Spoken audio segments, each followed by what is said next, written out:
Hello and welcome to Horror Cult Trash Over, the show that discusses all the masterpieces and trash pieces of genre cinema. My name's Chris. And I'm Gary. And this week we're kind of bridging a gap between November and December. We are. Kind of. Yeah. If you've been listening, obviously we have Nasty November. And in December we have Christmas. And this is a nasty Christmas. It is. Spectacular. Bizarre that this was a video nasty, but it is.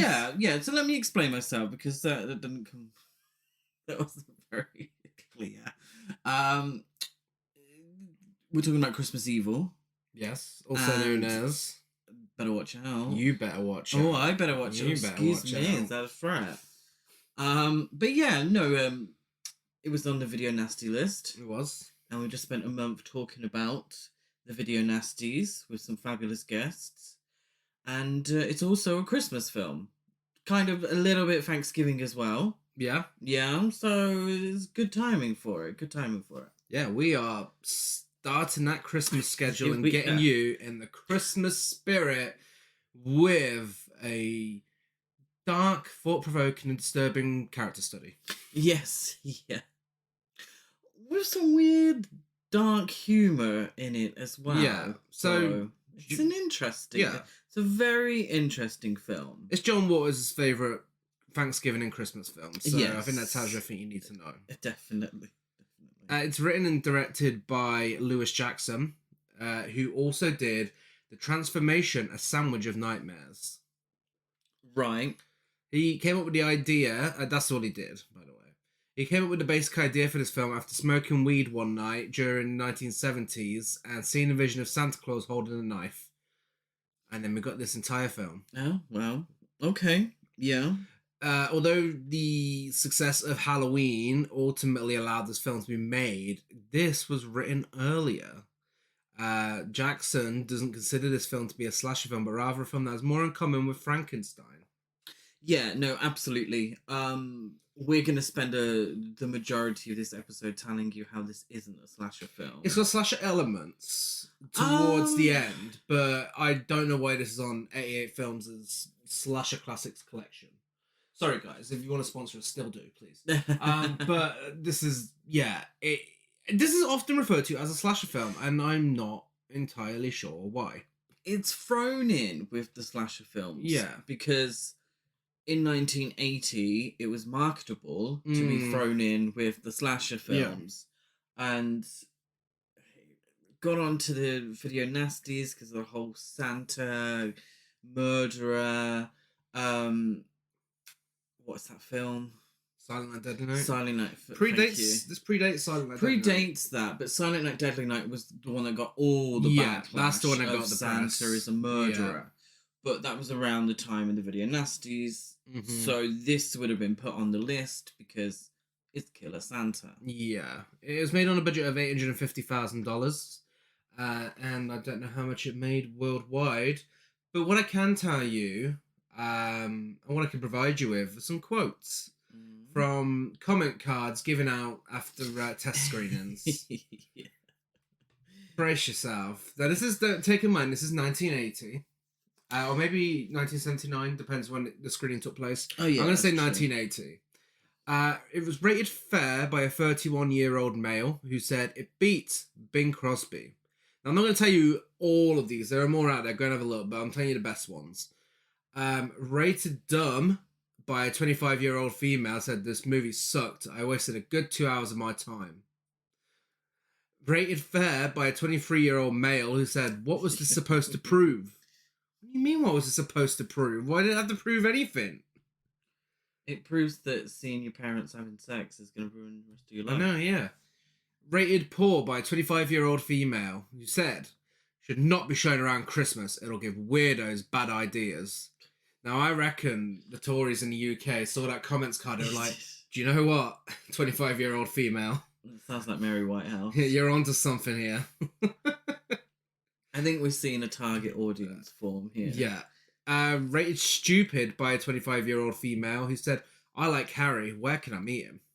I suppose that kind of proves the point of the last comment card, actually. Rated poor by a 24-year-old female who said, "You can't be serious. This is the worst movie I've ever seen." Over. Yeah. Okay, I'm jealous of that person. I wish this was the worst film. Could you imagine if this was the worst film you'd ever seen? Rated poor by a 60-year-old male who just said, "Why?" Rated fair by a 56-year-old male who said, "Very poor taste. Undermines the spirit." Oh, sorry, I needed different voices.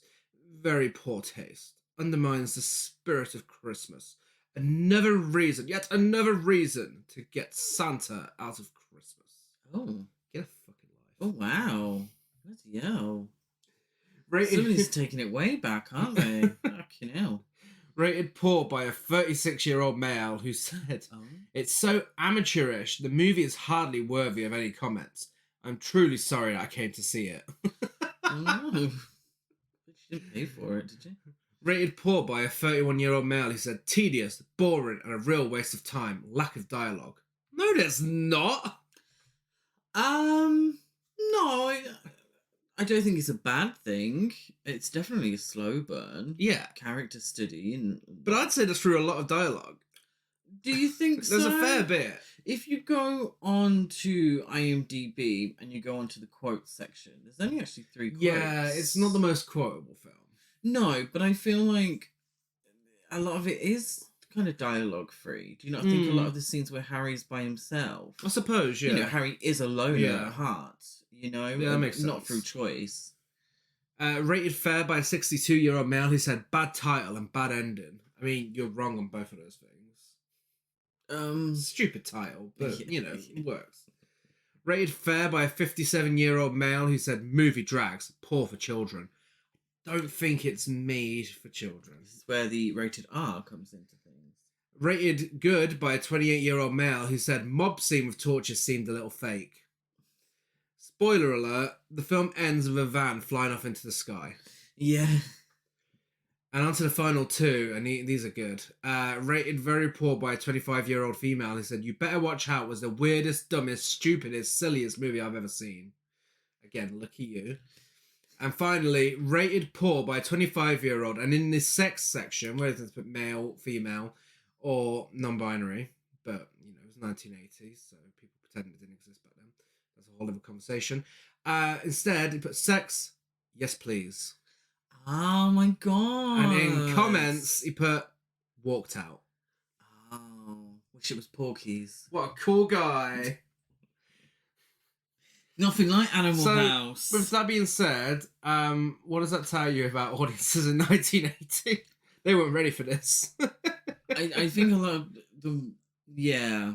It is the year of Friday the 13th. It is. I know this is 1980, by the way, because there was another comment card that made comments about how this isn't going to appeal to the audiences of The Fog, Friday the 13th, and Halloween. I see. I think some of them may have been disappointed it wasn't a slasher film. Yeah. I think there's a definite audience for horror. Mm-hmm. And it does tend to be males between a certain age. That's changing now. And it's really opening up. Everyone can be a fan of horror now. But it feels like there was a certain demographic throughout history. A lot of the females, I was surprised that a lot of the females didn't like the film because it's not. It's actually not sleazy. It's not sleazy, and it's only one woman's actually killed in the film. It's not a slasher film, so there's not a huge amount of kills. But it's not one of those films you could throw into the misogyny sort of conversation. But these are test screenings. So who the hell knows who these people are? Yeah. Really, if they're not horror fans, then they're not horror fans. Yeah. If this is just a test screening, if they were like, I wish it was Love Story or The Way We Were. Yeah. So it's difficult. Yeah, I think it's gained a cult following now. Absolutely. I mean, personally, I'm an advocate for this film, and I will defend it to the death because it is way better than it has any right to be. And it's actually, oddly, one of those films that only gets better the more you watch it, I find. the less expectations you have of it, the better it is. It was quite jarring at first when you're expecting a slasher film. Yeah. But I really enjoyed it the first time I watched it. I liked it again the second time, and this time my rating even went up. I was just like, yeah, I really love this film. If anybody is expecting Friday the 13th, they will be sorely disappointed. Yeah. You know, watch Silent Night, Deadly Night. Should we talk about who's in it?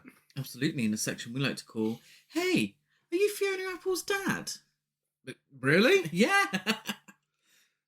Or also known, "Hey, I know ho ho ho you dickhead." Yeah. Yeah. I'm sorry, I've spoiled the first one, but yeah. Brandon Maggart. Yeah, our lead gentleman, our lead player, father of Fiona Apple. Wow.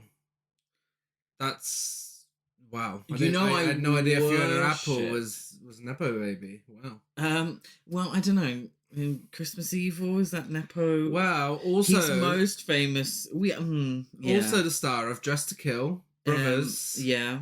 The World According to Garp, Murder She Wrote, Bachelor Man, Living in Fear, Dream Date, and more. Yeah, I suppose.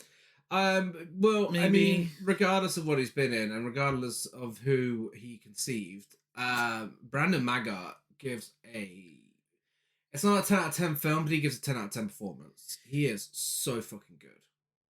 I'm going to probably say this a few times, but for a role that so easily could have been hammy, and over the top, and stupid, and garbage day, adjacent, it's not. It's actually nuanced, and he does a great job, and he knows when to perform the highs and the lows for it to work.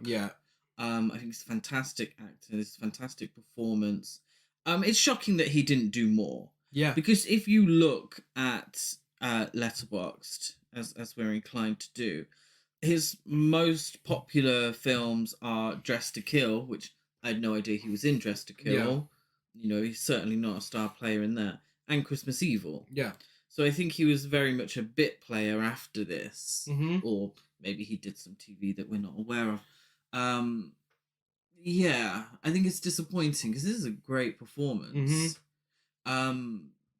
Maybe people didn't recognise that because it was called fucking Christmas Evil. Exactly. Yeah. So many people would have just tossed this film aside because of the poster, because of the trailer, because of the name. I can't imagine at the 1981 Oscars nominated for Best Actor in a Leading Role his performance in Christmas Evil. Someone else who also gives a good performance, a really good performance, is Jeffrey DeMunn, who plays Philip Stadlin. He was in The Green Mile, The Mist, The Hitcher, The Blob remake, Walking Dead, Shawshank Redemption, Burn After Reading, and more. So someone who did go on to bigger things. Yeah, he hasn't got the juiciest role in this. He's all right. He does his working out routine quite well, doesn't he? Yeah, he does his brotherly thing. But yeah, I think it's good. He's fine. He's fine. There's only one real standout character in this, and that is Jackie Stadlin, played by Diane Hall. Star of Spencer, Princess Diana the Musical. Oh, no, wait, sorry. That's just who she looks like. Star of Amazing Stories, The New Adventures of Pippi Longstocking, Hot Summer Week, The Magic Garden of Stanley Sweetheart, Murder 101, The Onion Field, The Fifth Floor, and more. In a role originally auditioned for by Kathleen Turner. Yeah, so Kathleen Turner she was up for I think also I read Glenn Close auditioned as well, but she wasn't like close in the running. No pun intended. Thank you. But yeah, imagine if it was Kathleen Turner. I know, yeah. Do you know who she actually gives? And I said this at the time whilst we were watching. She's giving me you. Susanna, she did remind me of you a bit. Susanna York. Yes. Yeah. Which, if you get that reference, then it's way past your bedtime. Yeah. It was just Princess Di for me. She was. I do get a Susanna York thing as well, but there's like a scene where she's just pacing back and forth whilst pouting, and it's like, okay, She's in an outfit that she would have worn as well. Yeah, this. I don't, it's no disservice to the other actors, but this is a one-man show. Yeah, it's a one-man band, this film. It lives and dies on one performance. The others could, whatever, and they do a fine job. But there's one performance that this film hinges on. Yeah. And that's the main one, obviously. And that is Ellen McAuliffe as Harry's mother.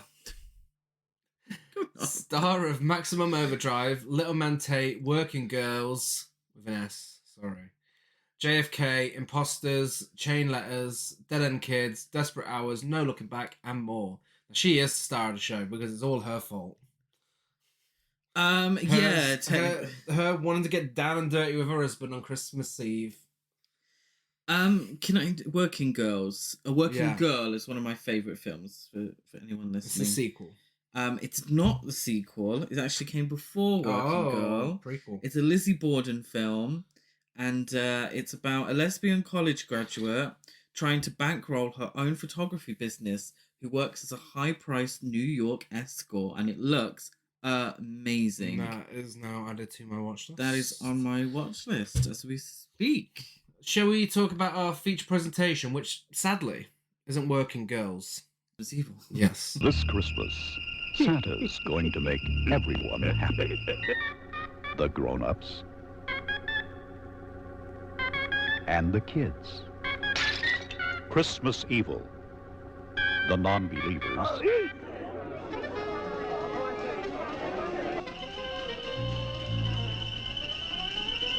Watch out! And the screamers. And this Christmas, you better believe in Santa, or he'll slay you. Merry Christmas, Frank.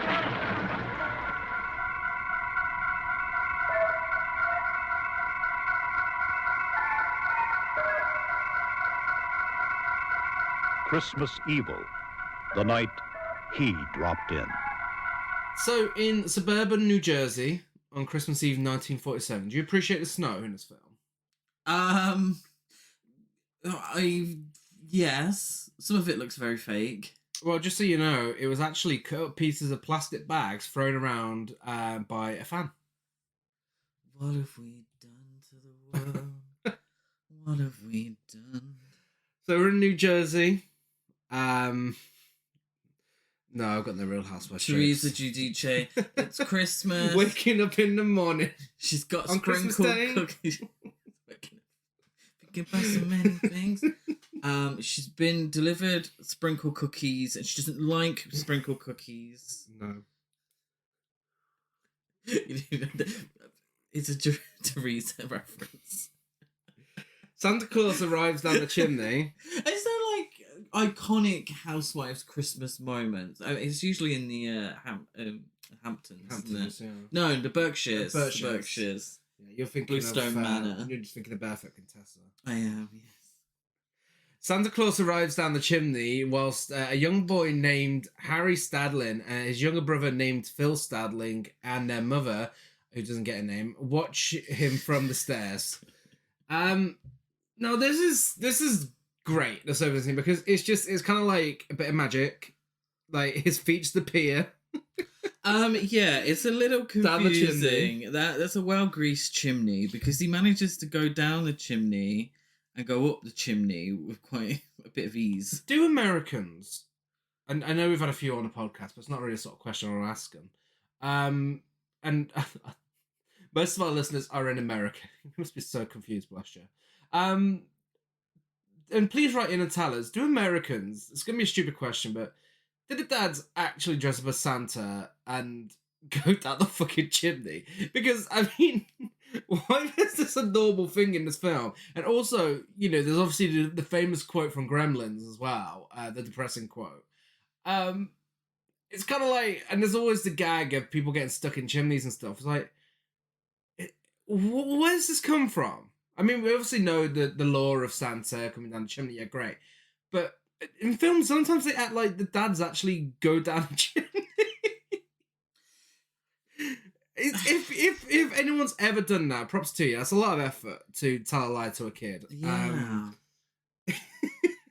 I suppose the strangest part of and if you haven't done it, this- please don't try it after we've said it. Thank you. No. Do not try this at home.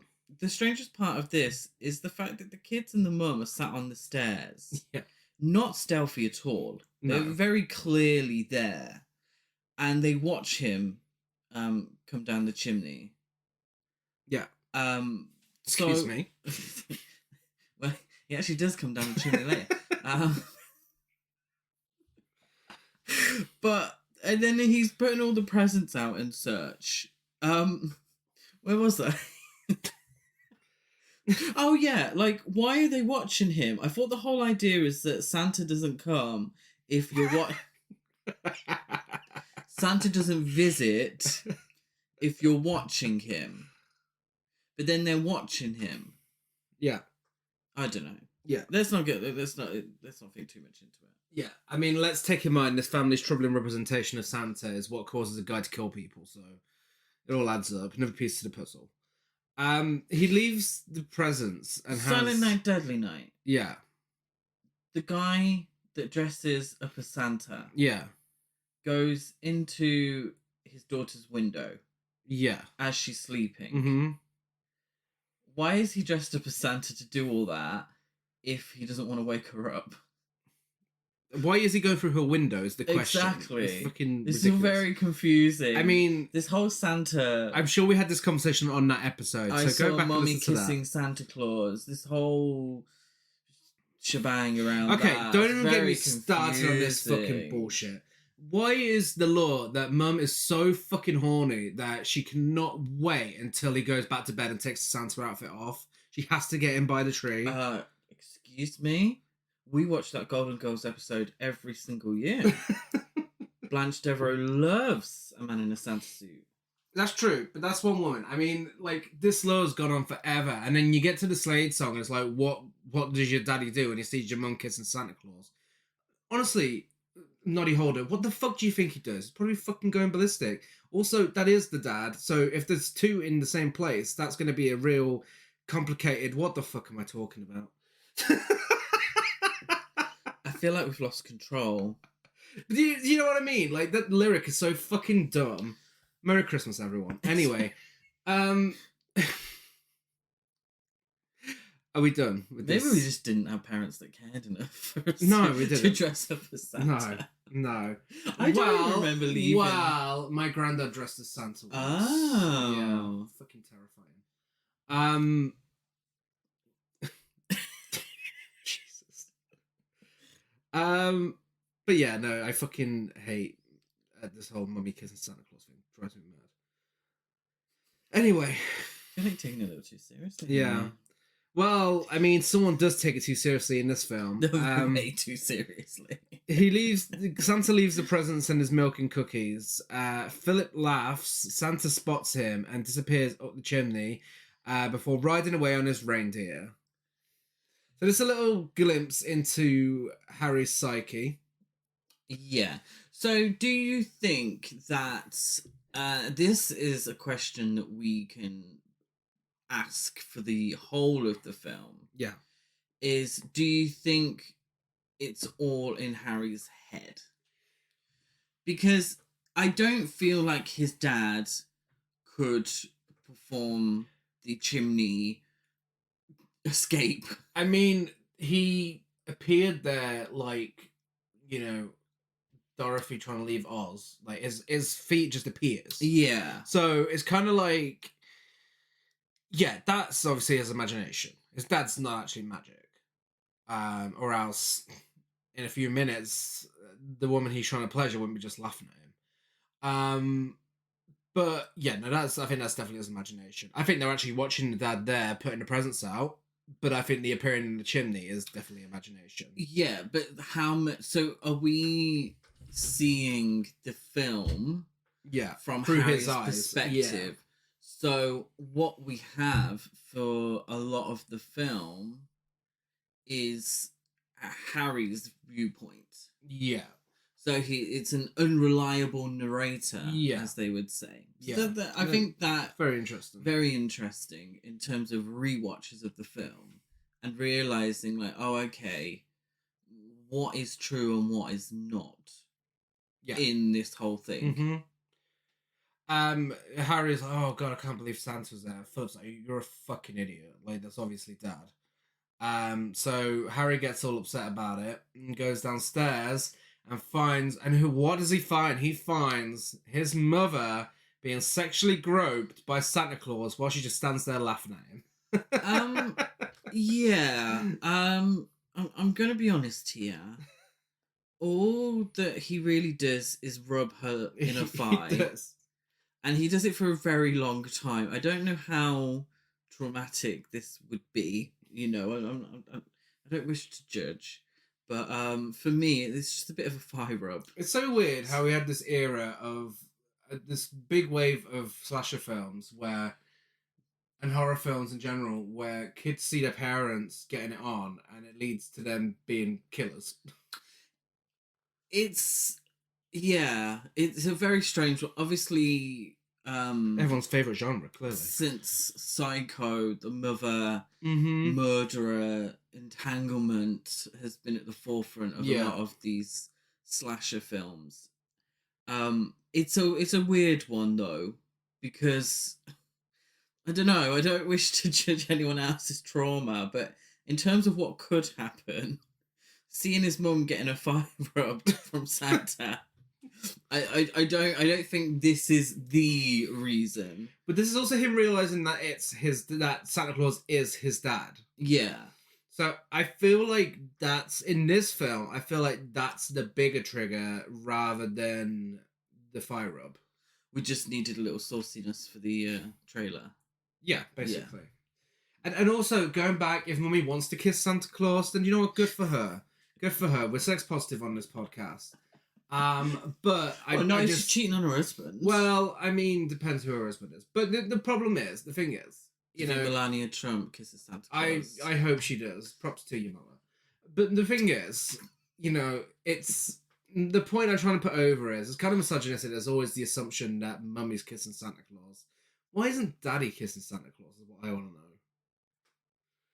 It's a whole other kind of film. Traumatized, Harry rushes up to the attic, smashes a snow globe, and cuts his hand with a shard of glass from it. We get the opening credits, and then 33 years later, an adult Harry works in a low-level position at the Jolly Dream toy factory, where his colleagues consider him a schmuck and make fun of him. At home, he's taken it upon himself to become the next true Santa. He sleeps in costume, and his apartment is resplendent with Christmas decor. Now, we did love it or hate it. We enjoyed it ourselves. We did a films to watch before Joker list, didn't we? Before that was released. We did, yes. Back in whenever it was released, 2019, whatever. Why wasn't this on there?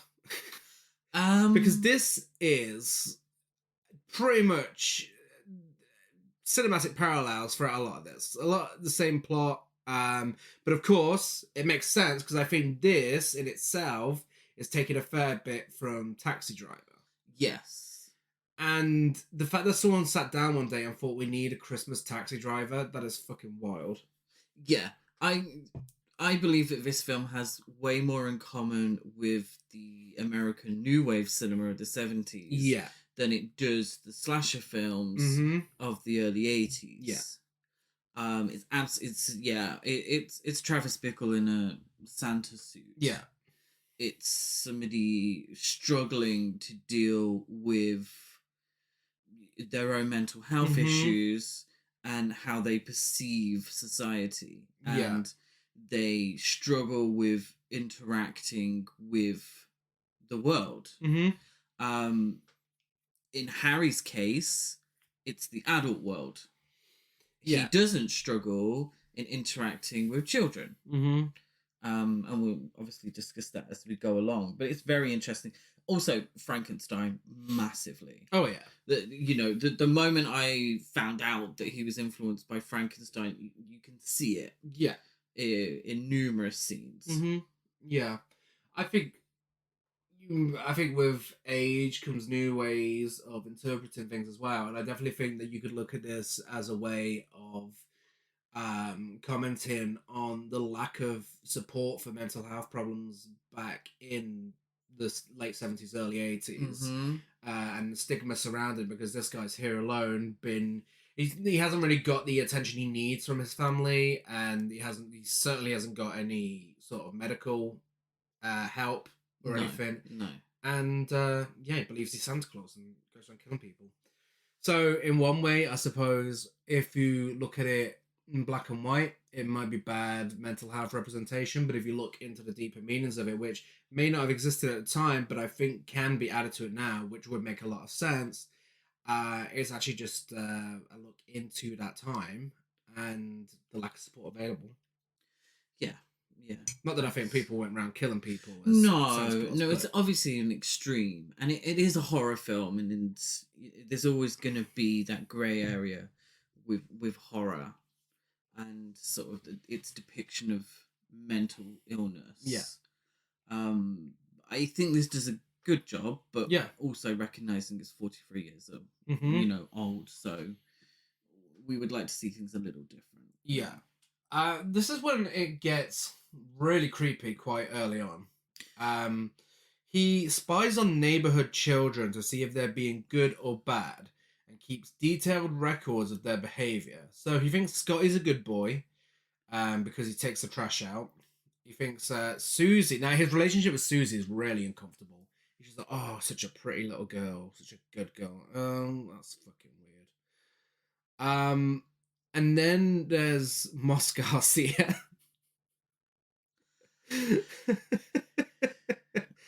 Bad boy Mos Garcia.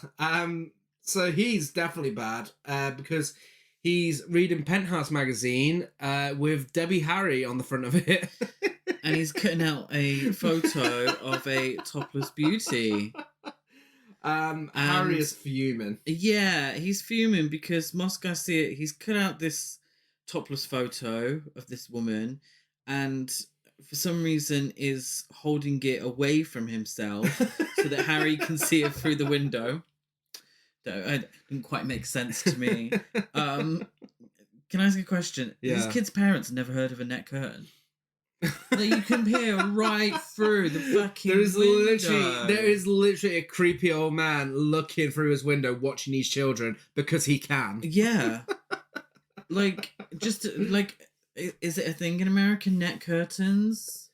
Like, you have like a lacy curtain over your window at all times. So... I remind you of Rear Window, Disturbia, Fright Night. A lot of but I feel like that's just films being films, sort of, because it's I don't know, it's a lot of films actually. Yeah, where I don't think I've seen net curtains in an American film before. No, is that a British thing? Net curtains? Maybe. Oh, that's camp. Net curtains are camp. I couldn't imagine someone just being able to watch me. No. I mean, do you agree net curtains are camp? Net curtains are very camp. Very camp. You can't get masculine net curtains. No, you can't. And why should you? Yeah.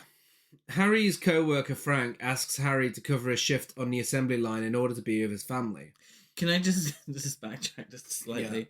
Yeah. So keeping track of people's behaviour and judging based on his own moral compass. Harry would have loved Twitter. Oh, yeah. Making little notes. He'd have been like Gossip Girl. He'd have been like tweeting about the kids, like who's doing what. Like, holding evidence against people to use them in the future. He would have been a big Twitter star. Or whatever the fuck you call someone who's famous on Twitter. Yeah, so Frank needs him to cover a shift, but on the way home from work, Harry sees Frank drinking with friends at a local bar. Frank goes to a lot of effort to get this shift swapped. Like, he goes to all the other guys, like, yeah, I'm going on holiday with my lady. And they're all like, no, I ain't fucking covering your shift. But, like, he's doing all this just so he could go to the pub. But he essentially tells Harry to cover his shift as well. The confusing part is, surely, and this is through my history of working behind a bar, if you're covering someone's shift, you get paid for that shift. Yeah. It's not Harry covering and him, Frank getting paid for it. Yeah. Because Harry works in the office anyway, so he'd make sure that that's sort of moved over. Yeah. So I don't, anyway. He also eats Harry's sandwich, which is very rude. It's... So what Frank uses against Harry in the end is that Harry said that he misses the assembly line since he took the role in the office. Which is interesting because he wants to be closer to the toys. Yeah. It's kind of it's actually, I think it's really well made the way they do this, in the way that he's given that sort of Santa and the other workers are his elves. Sort of thing, and it's in a dingy factory with a bunch of guys talking behind his back, and I think it kind of adds to that dark comedy side of it, because it is kind of funny, but at the same time it also adds to how sad his story is, that's how he sees his job as him as and he misses being one of the elves. I love the poster behind him in the office, because Santa looks so sinister. It does. And the film knows that Santa looks incredibly sinister, and just like a zoom in on Santa's evil eyes.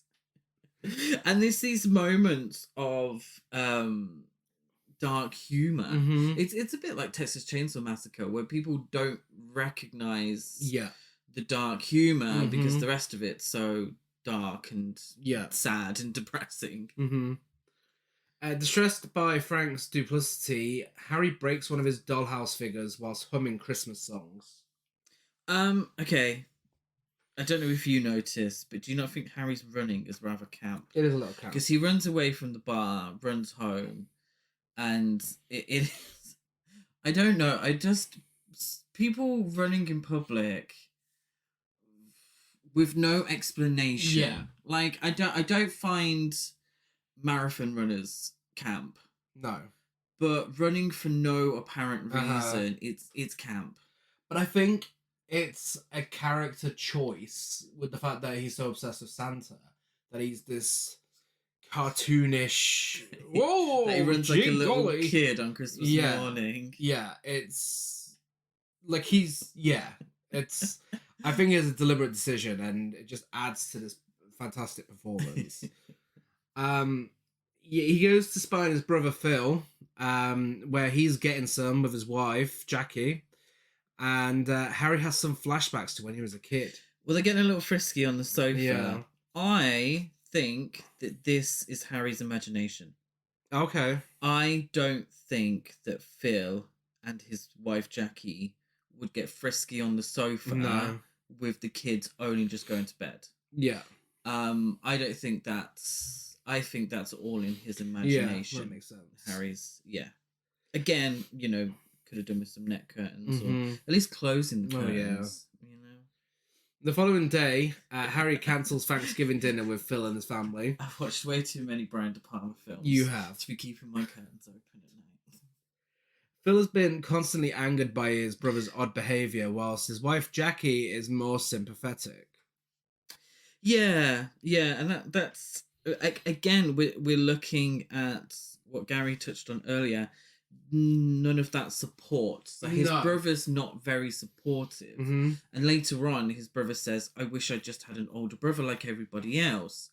But he's not helping Harry in any way.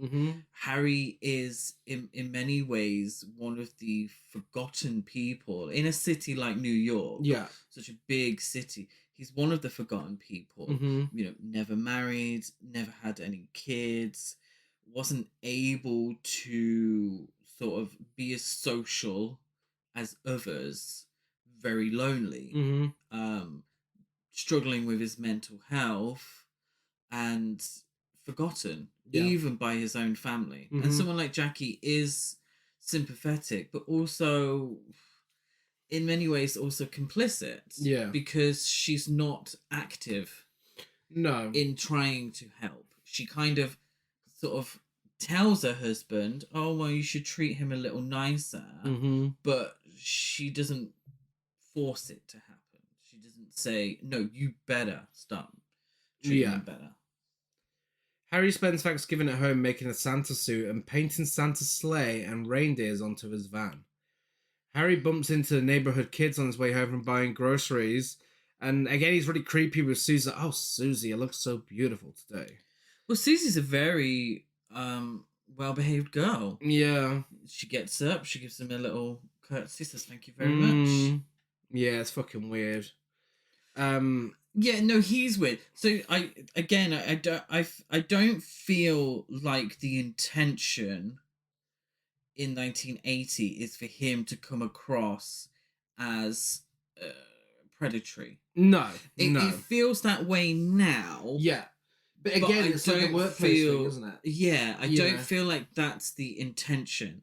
I feel like he finds it easier to interact with children because he himself has never really grown up or been able to have grown-up relationships with other adults. Yeah, and I don't mean in a sexual way. Yeah. I mean in terms of being able to form friendships or have a strong bond with his brother. He's never been able to do that. So I don't think the intention is. It does sound creepy. It looks creepy, but I don't think that's the intention. Yeah, because again, it's that same sort of thing as the office, factory, whatever. Yeah. Where it's again, he's seeing it through Santa's eyes, and he thinks he's Santa Claus. So he's talking to kids how he thinks Santa talks to kids. Yeah. Which in itself raises just how creepy Santa is in real life. Santa is. The idea of Santa is very creepy. For awful, cynical people like myself and Gary, the idea of Santa is very creepy. It's just lying to your kids for years about someone breaking into your house and leaving them gifts that you worked hard to buy. What a fucking weird idea. That is very true. And then you're making your kids go and sit on some random guy's fucking lap in a shopping centre. Jesus Christ. Anyway,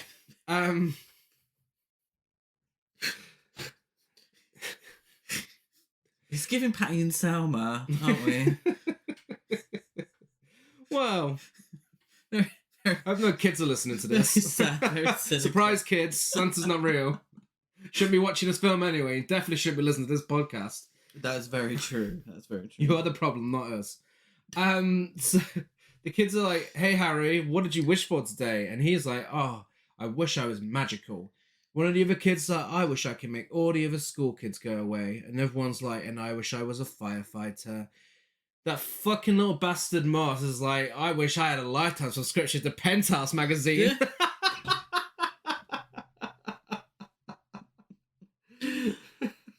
Harry is fuming at this wish. He runs home, where camp again, and he gets out his burn book and starts writing, "Moss Garcia is the nastiest skank bitch I've ever..."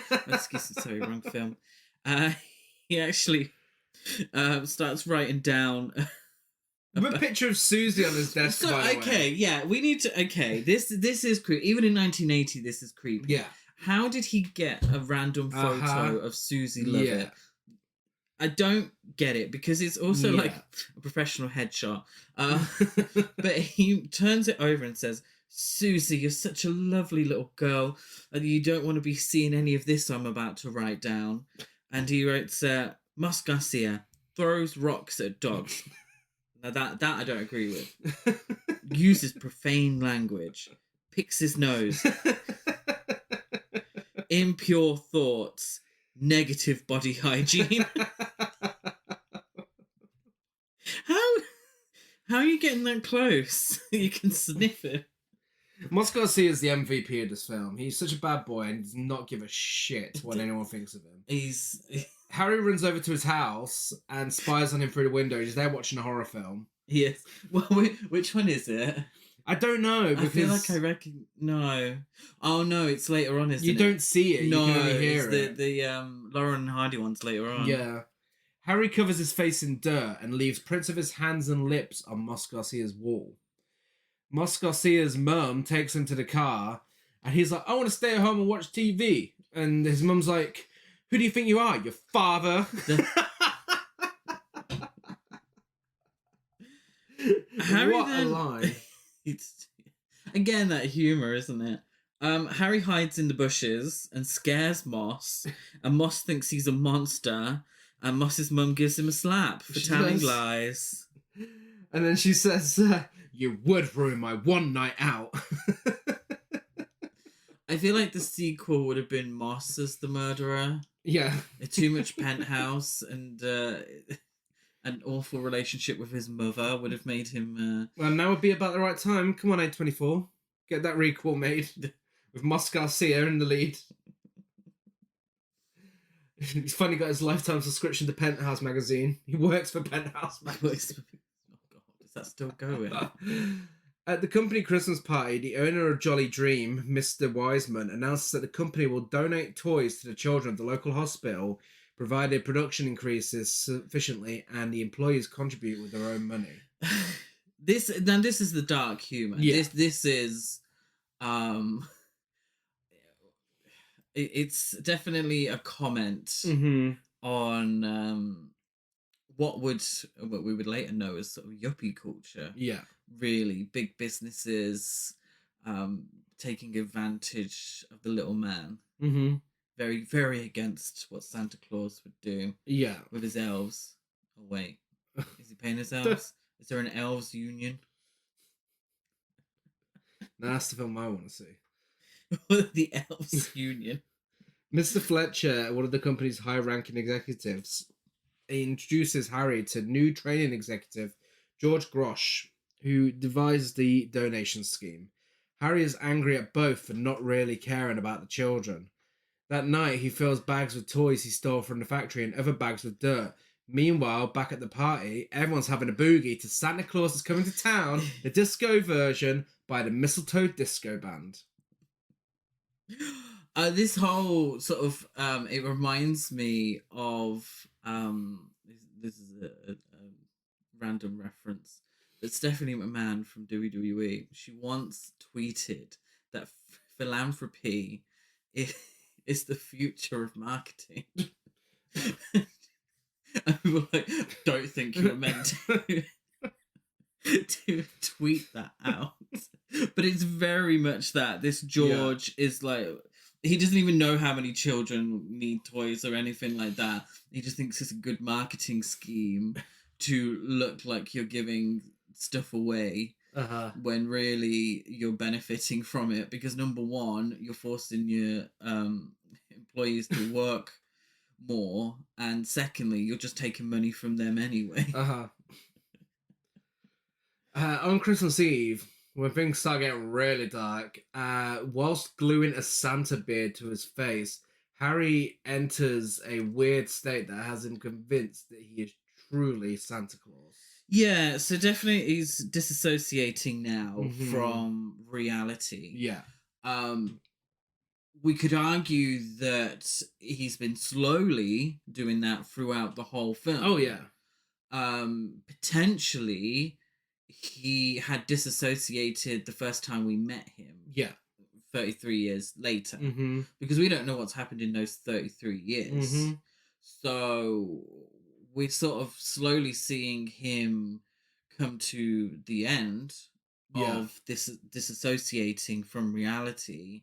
But this could have been happening for many, many years previously. You know, we haven't seen that. So we don't know what really... Again, this is not being able to trust exactly what we're seeing in the film. He puts his Santa suit on and starts doing his rounds on the van that he decorated with a sleigh picture earlier on. And that's a Santa's sleigh. Yes. Not a sleigh picture. It's not a sleigh. It's not Debbie Harry on the front of Penthouse. It's not Lauren Bacall from the film. And he believes to have been trained by Santa Claus's reindeer.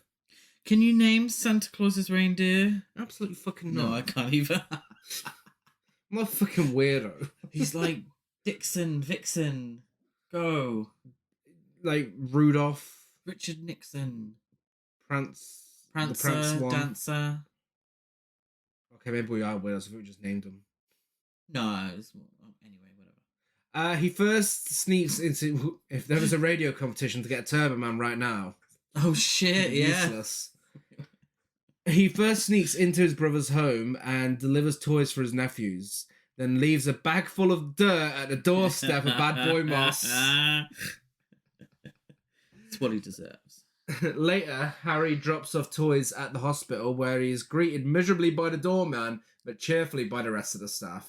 Yeah, I don't know why the doorman's so angry. It's like, the kids are all in bed.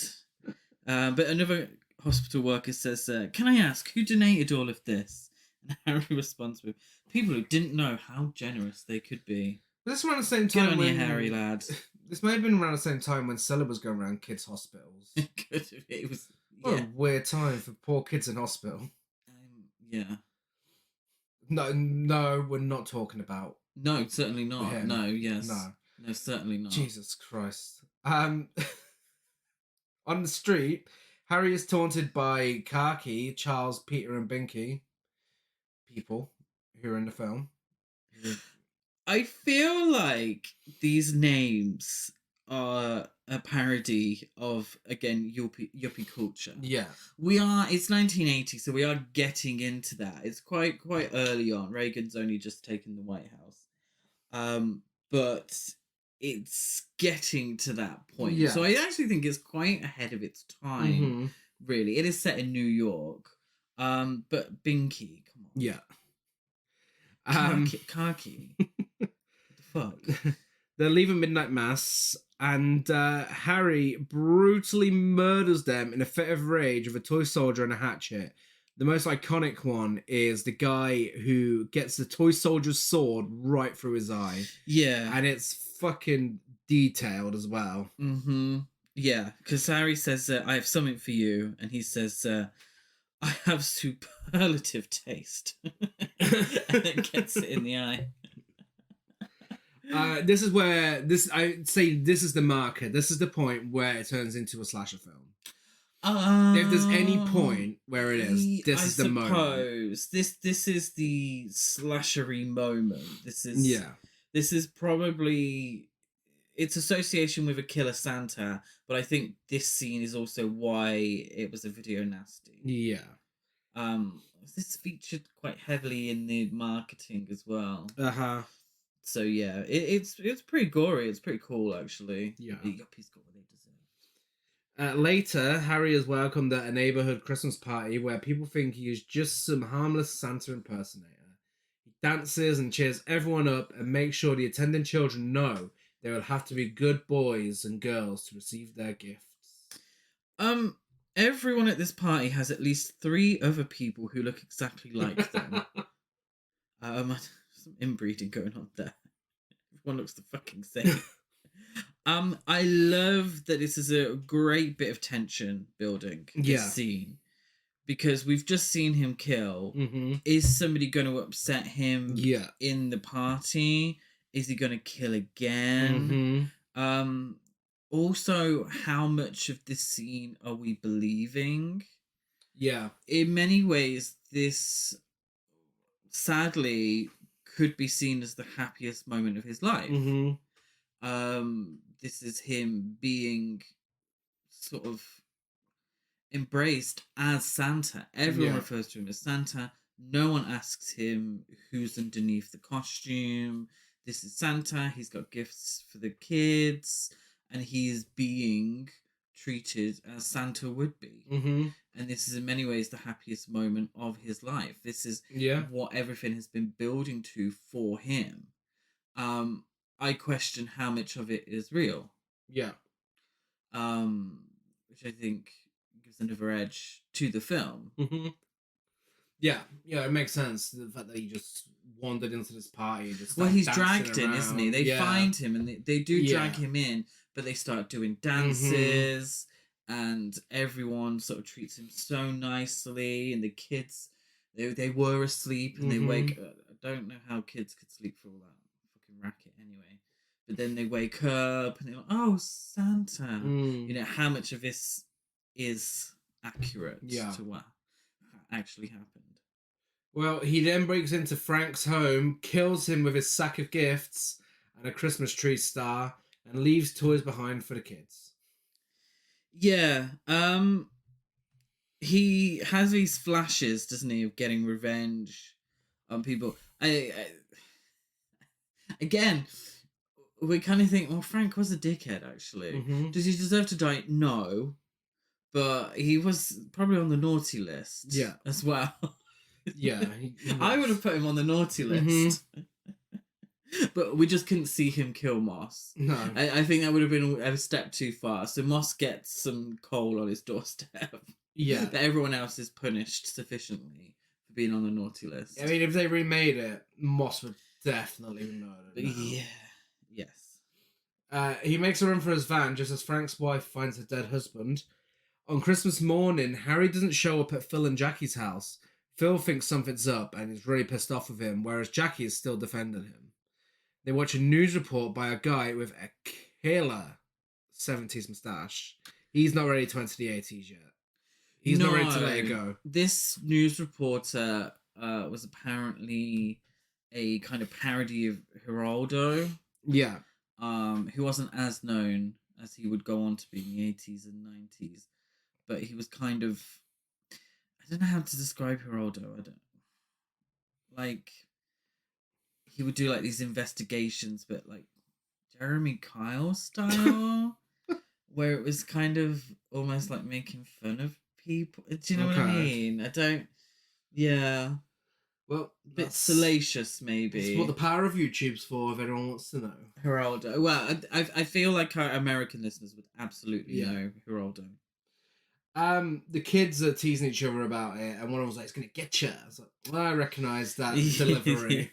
Someone's watched Halloween. With his the original Moss, the original Moss, Moss Garcia, naughty. What's his name? Tommy Jarvis. Not Tommy Jarvis.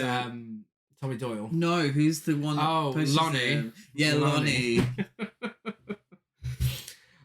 With his Santa suit dishevelled and dirty, Harry returns to Jolly Dream and activates the assembly lines, breaking all the toys that he considered subpar.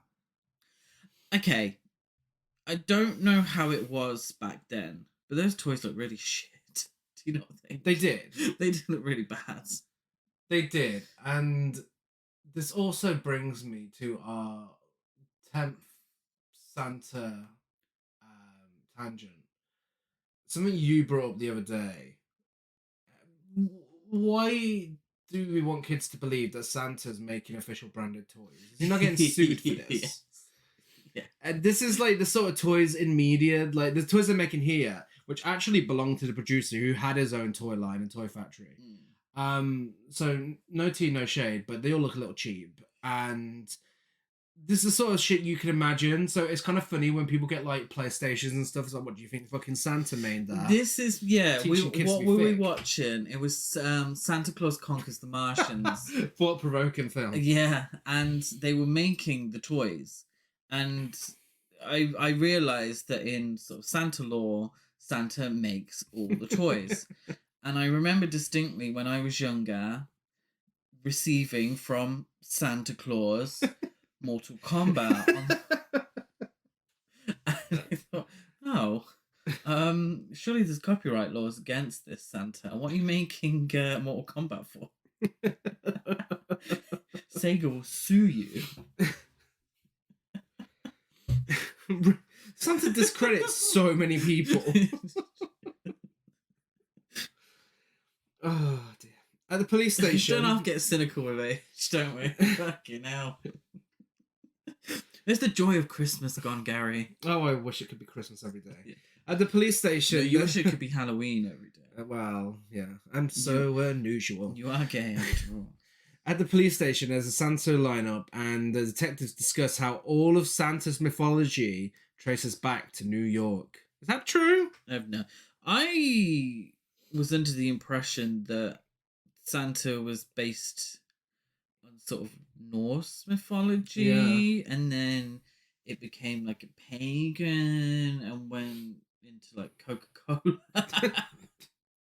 And then we get the Santa that we see now. I mean, Santa never wore red until Coca-Cola advertising, and bringing Christmas trees in was never Christian, that was pagan, and Santa was Norse mythology, and it's all become sort of confused over time. For someone who literally just said, I don't know, you really know a lot. But that, if anyone discredits me, I'll be like, well, I did say I don't know. Okay, Jackie's pacing around the house. It's like when you ask me my opinion on things. Yeah. Jackie's pacing around the house, and this is when she's pouting, she's got the red outfit on, and she looks just like the People's Princess. Harry calls Phil to tell him he knows... Is she the People's Princess? Jackie? No, Princess Diana. Of course she was. Is that... No, it was... That's what she's known as. Wasn't she like Princess of Hearts or something? The fuck? Yeah. Wasn't it something like that? No, it's the People's Princess. Oh, no. Goodbye, England's Rose. Shut up. Harry calls... That's our special guest Alan John. We can only afford him for 1 second. Harry calls Phil to tell him he knows all the notes to the tune now. Phil tries to get out of him what he's talking about and where he is. And Harry just keeps saying more dark and cryptic stuff. And leaves the house with the phone still in place. And Jackie, in this scene, she thought it's Sir Oscar scene. She really starts, like, sobbing. Yeah, she was like, oh, Kathleen Turner almost got this role, so I've got to prove myself. Harry... It was either this or Body Heat. Harry drives away until his van becomes stuck in the snow on a beautifully decorated street with plenty of lights, sending him further into a delusional state. Honestly, girls, same. He ends up giving some kids presents. Yes. And the residents shortly recognize him as the murderer. And they think that he's going to harm the kids. Mm-hmm. And strangely, the kids defend him. This is his imagination. This it has is, to be. I feel like this is his imagination. Yeah. I feel like everything from now on is 75% his imagination. Yeah, I think so. The idea that the kids, even after dropping the knife, one of the kids picks it up and gives it to him, taking his sides, whilst their parents are scared that he's going to harm the kids. I think this is in his imagination. Kids defending Santa. He is Santa. All that business. He ends up sort of being able to get away, and the residents form a torch-bearing mob to pursue him. Yeah, and this is Frankenstein. This is Frankenstein's monster being chased with torches. I'm not being funny. In 1980, there's no need for torches. You got lamps. Yeah, you got street lights. There's no need. This is all in his imagination. Absolutely. I believe, this is a great reference to Frankenstein, because Frankenstein also was somebody who didn't quite understand exactly what they were doing when they were harming people. Frankenstein's monster, harmed that little girl out of not being understanding what that truly meant. And I believe that Harry is a very similar character in that sense. Yeah, definitely. Somebody, he thinks he's doing right because he is only killing people who would make his naughty list. Yeah. And therefore he's doing what he believes Santa would do, making the world better and giving presents to kids, and all the kids love him, and he's making the world a better place. Yeah. No, I agree. Which makes the film so much more compelling and deeper than the random slasher film Christmas Evil. Yeah. Which is just incredible, really, to think of. But because before I first watched it, I was generally hoping for a nice, fun little throwaway slasher film, because we love nice little fun throwaway slasher films. Yeah. We also like compelling character stories too. But I didn't realize that's what we were going to get. Harry manages to free his van from the snow and drives to his brother's house, where Phil has already started to suspect something is seriously wrong. Harry confronts Phil, accusing him to have been the root cause of his childhood trauma, as Phil was the one who revealed to Harry that the Santa they saw was actually their father. Yeah, and Phil says, "You're blaming your behaviour on me for something I said when I was 6 years old." Mm-hmm. And I believe this part to be true. Yeah. This is Yeah. real. Mm-hmm. And it must be frustrating for someone like Phil to not understand exactly what's going on with Harry. Yeah. He could go about it a much better way, but you can understand the frustration there. And to be blamed for all of this, to be blamed on him for something he flippantly said when he was 6, something that was true. You know, Santa was his dad. It must be very frustrating. He starts strangling him, though. He does. Which I don't think is the best way to go about all of this, if I'm being honest. I gave him a little bit of sympathy, but I don't know why he starts strangling Harry. He chokes him unconscious. Jackie doesn't do a lot. She doesn't. She's still She could do a little more. Still do the best Princess Di She could get a little more involved. He loads him into the front seat of the van, but Harry soon regains his consciousness and punches Phil in the face and drives off again. Just a little bit funny. Yeah. In a bizarre series of events. Something I never expected when I first watched this film. Something that was a great thing to watch when we watched it in the cinema last year with people's reactions. The angry mob forces Harry and his van off a bridge. The van is shown to be flying off towards the fucking moon like grease as a voiceover reads the end of The Night Before Christmas, and that is the end of Christmas Evil. Yes. Wow. We go together. Many people think Harry does in fact fly off at the end, but others think he drives off the bridge and dies. An explosion can supposedly be heard if you listen carefully, but people debate if the sound effect was from the van exploding or from Harry's brother rolling down a hill into boxes. Yeah, I think it's his imagination. I absolutely believe it's his imagination, and he does drive off and the van explodes. Yeah, which is a very, very sad and downbeat ending. Which is, but I suppose leaving it open to interpretation, I mean, take from it whatever you want, really. Yeah, and it's up there amongst some of the best endings of horror films because it's just so unexpected. Like, but it works. Yes. It works. That's the thing. It's so stupid, but it works considering what the rest of the film's going, and depending on what narrative you take whilst you're watching it and how you interpret the film, it really works. Yeah, because the film, yes, is about a killer, a man who believes he's Santa and goes around killing people, but it's also kind of about the spirit of Christmas. Yeah. And the joy of Christmas too. Yeah. In a weird way. And to see this van with the sleigh flying through the sky is actually something you would maybe see in like a Disney film. It's a joyful vision to end the film. And it's a very dark film at times. It's also a humorous film at times.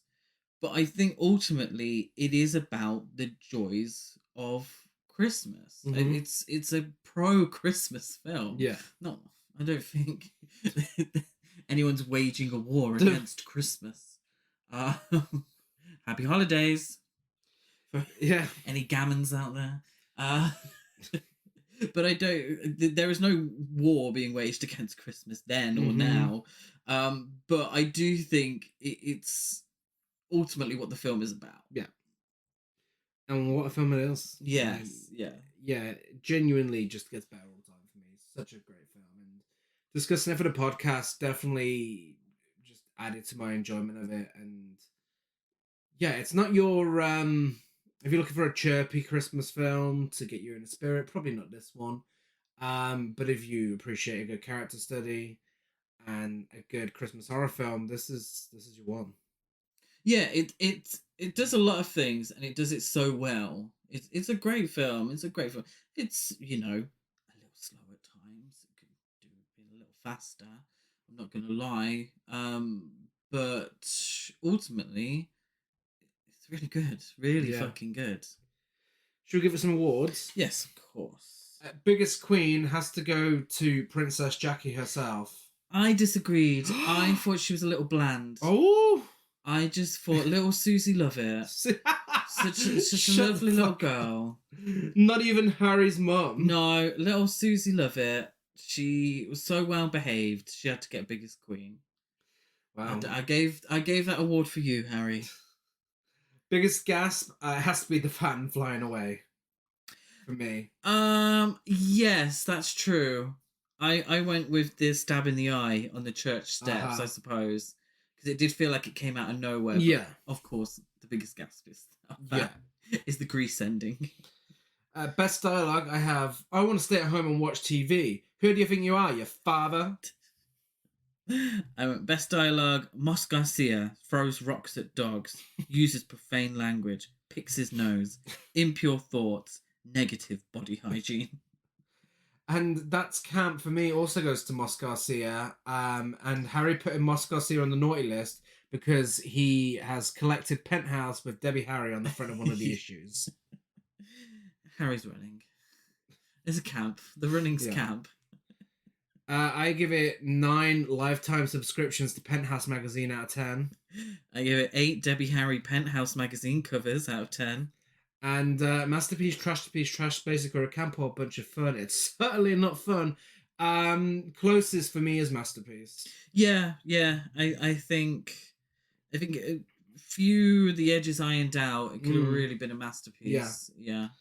It's available on DVD, Blu-ray, video on demand, and Shudder. And if you enjoy this, I recommend checking out Joker. If you enjoyed this, I recommend checking out Taxi Driver.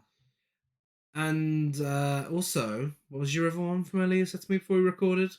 Nightmares in a Damaged Brain. Oh, Nightmares in a Damaged Brain. If you want, that is more of a slasher. If you want, a character study that's more of a slasher. That's more video nasty territory. So, Christmas Eve was somewhere between the two. Taxi Driver, which is a fantastic film. And Nightmares in a Damaged Brain, which is a fantastic film too. Oh my god, it's a win-win situation. Just watch everything. We are Horror Cult Trash over on Facebook, Instagram, and TikTok. Horror Cult Trash on Twitter. I'm Dead at Gaz92 on Letterboxd, Gazmo205 on Instagram, and GazCruise92 on Twitter. I'm Chris Barker823 on Instagram and Letterboxd. And we're also Gasp Horror Festival across all social media. There's just 2 months left to get your submissions in to be featured at next year's festival. Get it done. We would greatly appreciate some festive spirit from you all if you went and rate, reviewed, and subscribed to us on iTunes and liked and followed on everything else. We had our Spotify Wrapped, and we are very pleased. Thank you so much for everyone's support. Yes, thank you so much. It means a lot. The greatest gift this year would be a rate and subscribe. And a review. Rate, review, and subscribe. Next week, we're continuing the festive spirit with a slasher film that gets things done the slasher way. A British one at that. We are discussing The Warrior of Love in Don't Open Till Christmas. Yes. Lowbrow. We're going for lowbrow Christmas. Yeah, lowbrow Christmas next week. Very excited. Yes, we are. We're back same time, same place next week. Bye.